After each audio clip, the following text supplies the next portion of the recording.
pata aceea albastră a dispărut. Avem în stânga o imagine.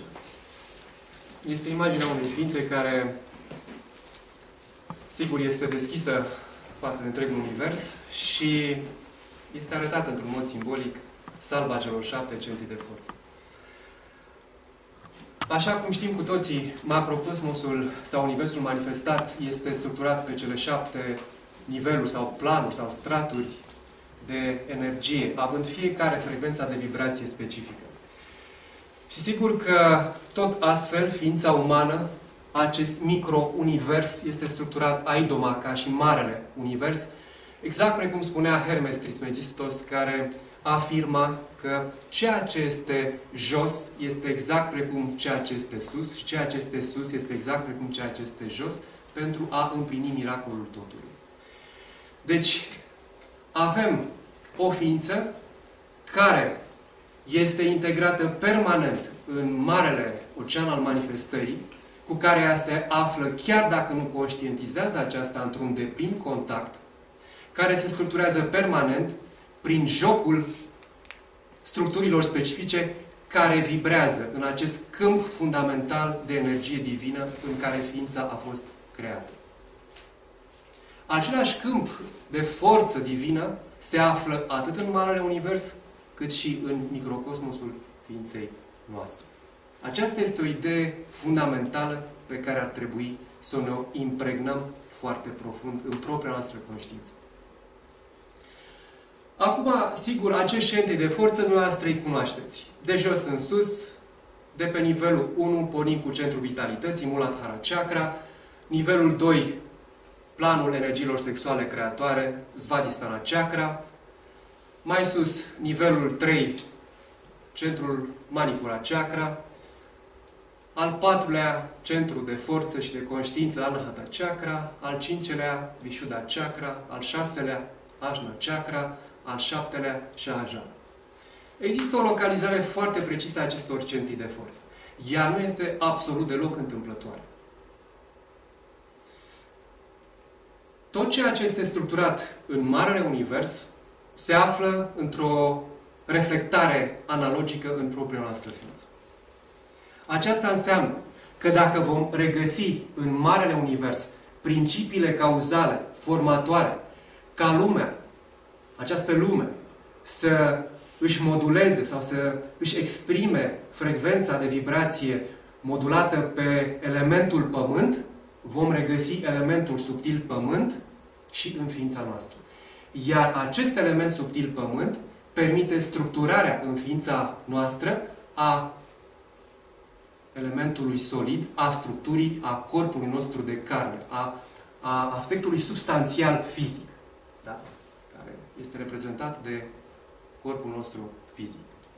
Și mai departe, această analogie continuă. Așa cum regăsim elementul apă, apă fizică în lumea exterioară, aș vrea să ajungeți să înțelegeți că această apă fizică, cu principalele sale caracteristici, această apă este structurată prin jocul formator al unor energii cauzale, care stau la baza acestei structurări și, în mod analogic, la fel stau lucrurile în ființa umană. Deci, și în ființa umană regăsim caracteristicile specifice amprentate de jocul energiei subtile, apa, tattva în ființă, tattva înseamnă principiu sau principiu subtil sau eter subtil, și din această perspectivă, sigur, regăsim manifestarea energiilor corelate cu Svadhisthana Chakra. Mergem mai sus, pe nivelul 3 al ființei. Aici avem de-a face cu jocul energiei focului, foc care se resimte chiar prin focul digestiv, prin sucurile gastrice, prin bila, prin acele secreții hepatice puternice, care, ați văzut, pot să producă acea combustie internă a substanței care este asimilată și, sigur, proiectându-ne acum în afară, regăsim elementul foc în afară. Dar acest element foc fizic, de care noi nu ne putem atinge, dar căruia îi simțim căldura, îi simțim puterea, aș vrea să înțelegeți foarte clar că este structurat prin modularea specifică a unei energii divine cauzale. Și acesta este Tejas Tattva. care formează condițiile subtile pentru ca elementul foc fizic să apară în lumea fizică și apoi elementul foc să se exprime în ființa noastră. Mergem mai departe, mai sus, la nivelul Anahata Chakra, în microcosmosul ființei umane, și regăsim manifestarea specifică a energiilor aerului. Dar aceste energii ale aerului, iată, în mijlocul lor chiar trăim. Suntem atât de obișnuiți cu ele încât, practic, adeseori le trecem cu vedere. Dar această energie a aerului pe care noi o resimțim foarte clar atunci când bate vântul, când respirăm, când ne mișcăm, această energie a aerului care este cea care oferă și sentimentul acesta al mișcării lucrurilor, da? Această energie este structurată prin principiul care modulează și formează în plan cauzal energia subtilă Vayu Tattva. Vayu înseamnă suflu sau aer. Mergem mai sus, la nivelul Vishuddha Chakra, în microcosmosul ființei umane, și regăsim amprenta unui eter și mai subtil, a unui principiu subtil, care aproape că nu-și mai are o corespondență în planul fizic și este vorba de o energie foarte subtilă care, de fapt, este impregnată în toate celelalte 4 dimensiuni. Energia Akasha Tattva este impregnată și ajută la formarea în dimensiunea microcosmică, precum și în cea macrocosmică, a celelalte 4 forme subtile tattvice. Mă refer la acum de sus în jos, Vayu Tattva, energia subtilă a aerului, Tejas Tattva, energia subtilă a focului, Apas Tattva, energia subtilă a apei, și Prithivi Tattva, energia subtilă a pământului. Akasha Tattva ajută la structurarea lor, la închegarea lor într-un mod coerent și el este acest principiu oarecum suprem formator. Este eterul cel mai subtil dintre aceste principii subtile tattvice. Dar chiar și deasupra acestui eter subtil se află centrul de forță care, practic, permite o integrare a ființei în această lume a cauzalității mentale.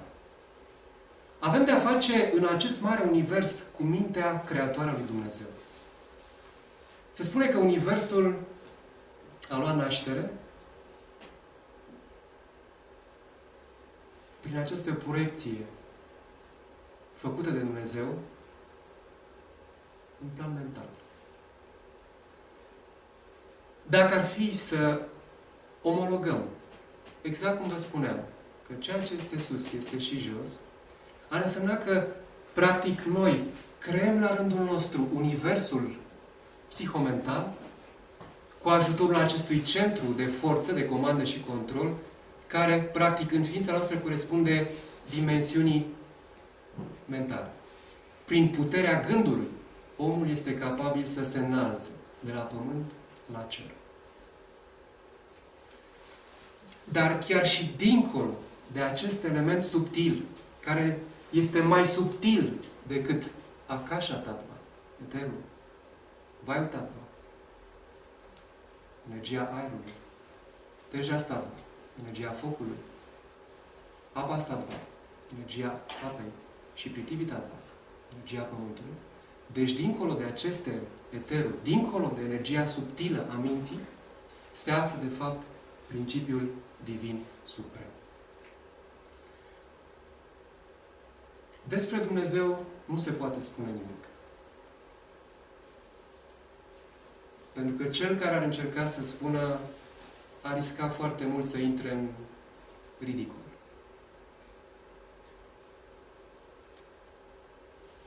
Dar practica spirituală, învățăturile spirituale, sfinții care au trăit, marii maestri spirituali, ne-au ajutat să descoperim încet, încet, cu umilele noastre posibilități, amprentele, urmele lui Dumnezeu. De această cauză îmi permiteam la început să spun că, de fapt, acest proces al reîntoarcerii noastre acasă are foarte mult de a face cu recunoașterea locului de baștină, a originii, care totodată nu a fost pierdută niciodată. Reîntoarcerea noastră acasă se poate realiza pentru că, de fapt, în ființa noastră există Dumnezeu. În ființa noastră există acest sublim miracol, acest sublim etern, această veșnică taină. Nu am putea să urmărim o cale, să urmărim să ajungem la o țintă, dacă nu începem să recunoaștem ceva din acest mister care permanent se află lângă noi, care permanent se află în afara noastră, care permanent se află în noi înșine. De această cauză, aș putea spune că nivelul 7 este cel care integrează complet dimensiunea tuturor celorlalte 6 planuri pe care totodată le și tranșendă. Am putea spune că în egală măsură Dumnezeu este și nu este. Depinzând foarte mult de planul de proiecție a conștiinței față de realitatea divină. Dacă urmărim să ne raportăm la această lume a manifestării, taina descoperirii, frumusețea descoperirii lui Dumnezeu se poate produce prin filtrarea în conștiința noastră a dimensiunii acestor universuri. Pentru că aceste lumini colorate reprezintă aceste universuri care coexistă simultan în ființa noastră. Intrând în ele, intrând în dimensiunea specifică de manifestare a centrilor de forță, ni se revelează progresiv amprenta lui Dumnezeu ascunsă în însăși spectrul de manifestare caracteristic al centrilor de forță. Așa ne încurajăm să mergem mai departe. Așa ne încurajăm să ne apropiem și să revelăm taina. Să recunoaștem cadrul. Să recunoaștem amprenta afară și înăuntru nostru.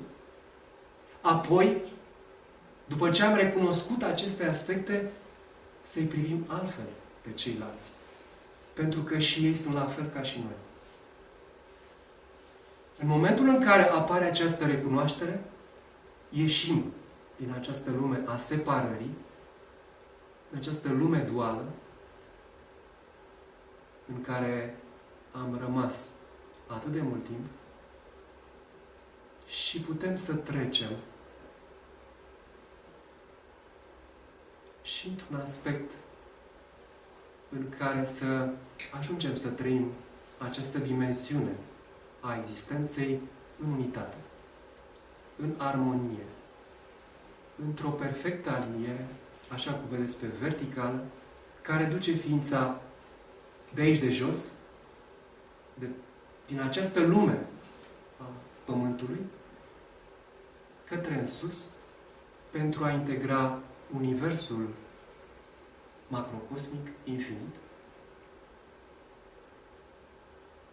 în care de asemenea se află Dumnezeu și pe măsură ce conștiința pătrunde în acest spațiu strâmt al ultimului centru de forță, să acceadă la starea de nemurire spirituală, la starea conștiinței cosmice.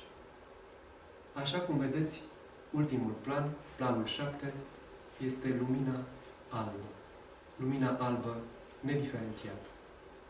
Ceilalți centri subtile de forță au o anumită vibrație de fond care corespunde chiar dinamicii specifice, caracterizate de frecvența vibratorie despre care corespunde fiecare nivel de forță și conștiință.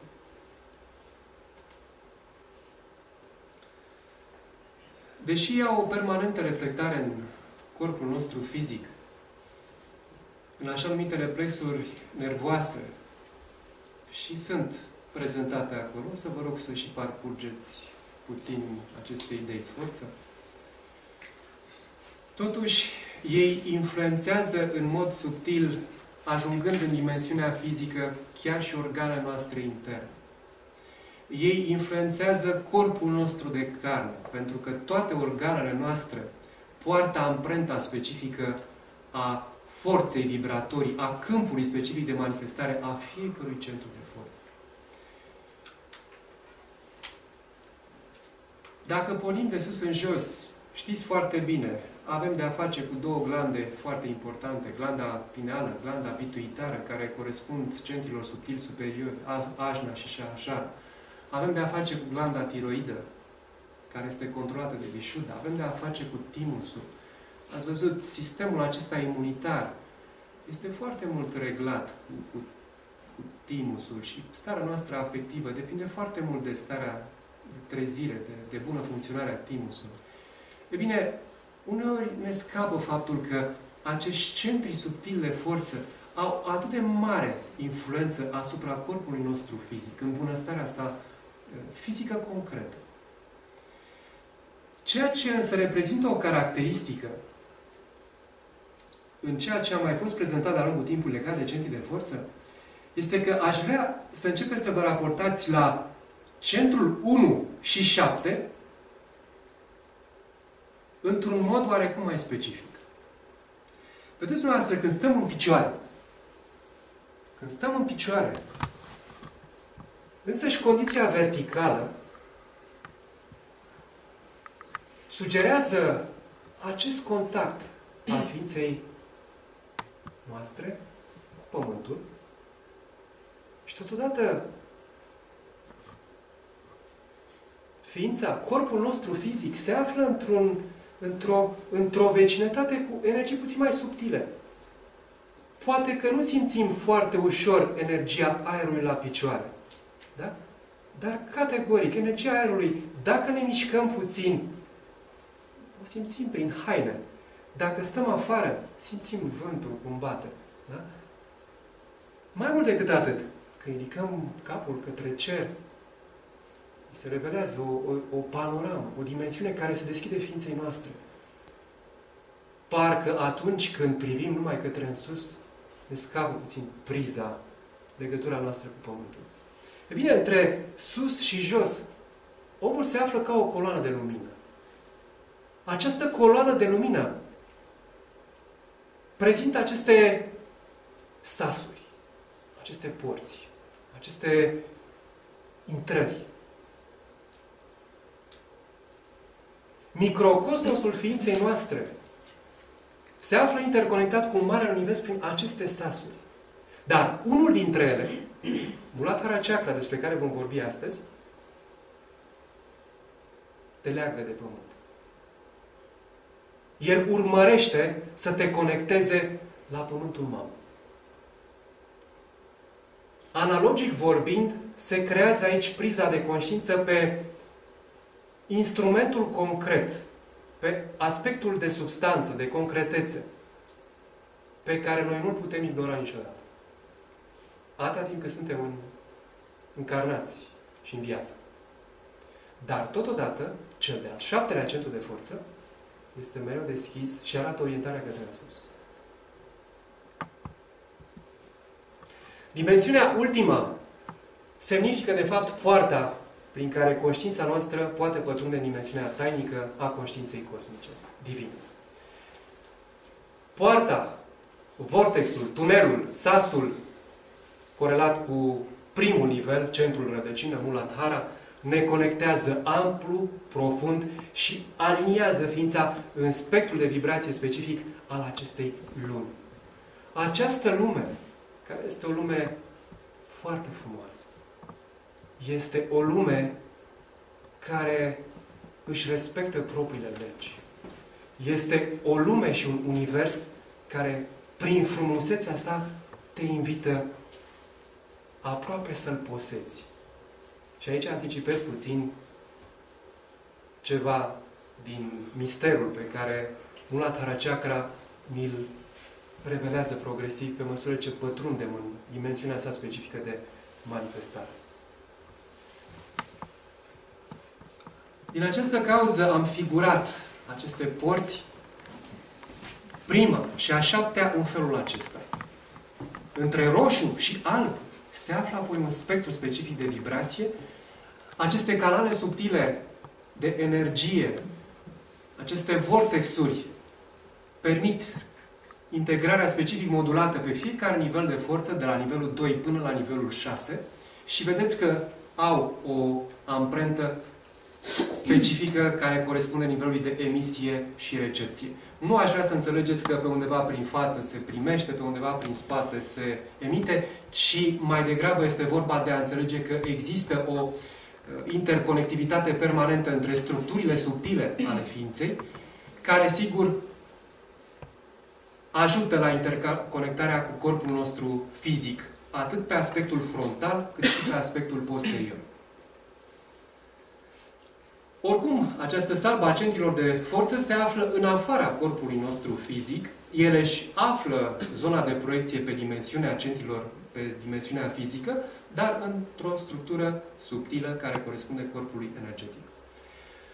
Acum, știți foarte bine, chakra înseamnă roată sau inel, vortex, în limba sanscrită, și realmente acești centri de forță, fiecare dintre ei, aici este arătat puțin simbolic de către Liviu, este unul dintre desenele sale. Liviu a fost un teozof, clarvăzător, care a urmărit să redea această lume a formelor gând, această dimensiune subtilă a energiilor.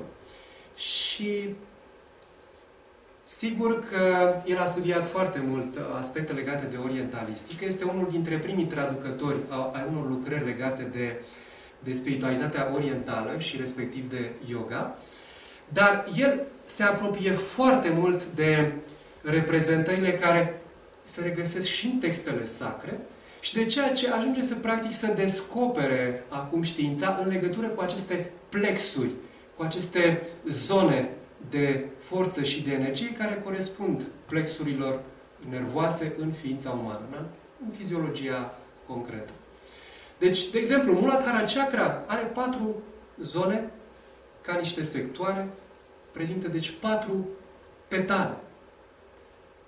În simbolismul acestor centri de forță, floarea de lotus, care poate să aibă 4 petale, cum este Muladhara, 6 petale, cum este Svadhisthana, 10 petale, cum este Manipura, 12, apoi 16. Iar la nivelul lui Ajna Chakra regăsim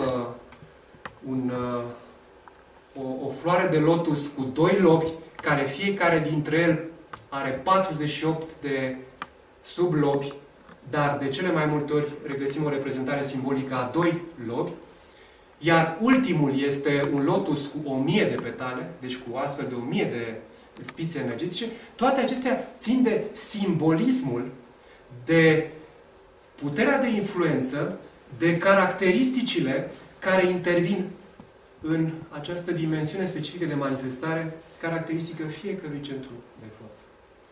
Dar încă de pe acum vă spun, nu are rost să priviți lucrurile liniar și să considerați că dacă Muladhara Chakra are 4 petale energetice, iar, să spunem, Svadhisthana Chakra, care controlează energia subtilă a apei, are 6 petale energetice, cumva Svadhisthana Chakra ar fi cumva mai puternic. Nici de cum. Și o să vedeți totuși mai departe cum se pune problema.